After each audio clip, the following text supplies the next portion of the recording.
પાટણ પત્રકાર સ્વાભિમાન સંઘની રચના સાથે પાટણની પ્રભુતાને ઉજાગર કરવા બેઠક મળી.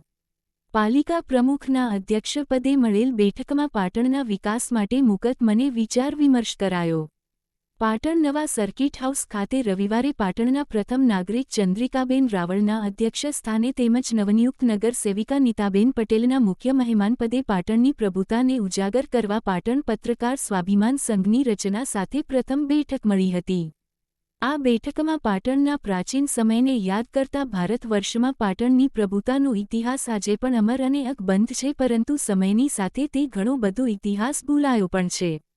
આજની આ બેઠક નવા સર્કિટ હાઉસ ખાતે સુંદર વિચાર સાથે મળી અને પાટણની પ્રભુતાને ફરી ઉજાગર કરવા સૌએ એક સાથે કમર કસવાના સંકલ્પ સાથે પાટણના ભૂલાયેલ ઇતિહાસ અને તેના અમર પાત્રો સાથે શહેરના વિકાસ ની ભૂલાયેલી વાતો સાથે પાટણના પ્રેરણા પુરુષો જે આજે ભૂલાયા છે તે માટે સૌએ દુઃખની અનુભૂતિ કરી પાટણ પત્રકાર સ્વાભિમાન સંઘના વડપણ હેઠળ આ પાટણની પ્રભુતાની ગૌરવગાથા ઉજાગર કરવા સૌએ કટિબદ્ધતા વ્યક્ત કરતા ઉપસ્થિત સૌએ તેને સુંદર પ્રતિસાદ સાથે વધાવ્યો હતો.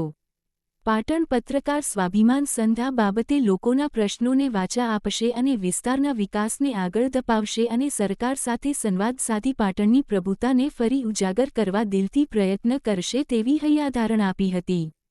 આજની આ બેઠકમાં પૂવા નગરસેવક પ્રહલાદભાઈ રાવળ, ખાણ ખનીજ વિભાગ પાટણના રિટાયર્ડ અધિકારી પરેશભાઈ પટેલ, વરિષ્ઠ પત્રકાર સેવંતીભાઈ સોની, ખેંગારભાઈ યોગી, ભરતભાઈ ચૌધરી, યશપાલ સ્વામી, હિતેશ ભાઈ પરીખ, પીઆઈ ઠક્કર, રાજુભાઈ ઠક્કર, જેણુભા વાઘેલા, કમલેશ પટેલ, પ્રહલાદભાઈ વ્યાસ, નિખિલ જોશી, રાજેશ જાદવ, દિલીપભાઈ ઓઝા, રાજુભાઈ પટેલ, જેનિશ પટેલ, જયેશ ગજજર, પરેશ ઝાલા, દીપક ખત્રી, ઉપેન્દ્ર પંચાલ, સંજય પ્રજાપતિ સહિત પાટણના દૈનિક, સાપ્તાહિક અને ઇલેક્ટ્રોનિક તેમજ વેબ મીડિયાના પત્રકાર મિત્રો મોટી સંખ્યામાં ઉપસ્થિત રહ્યા હતા.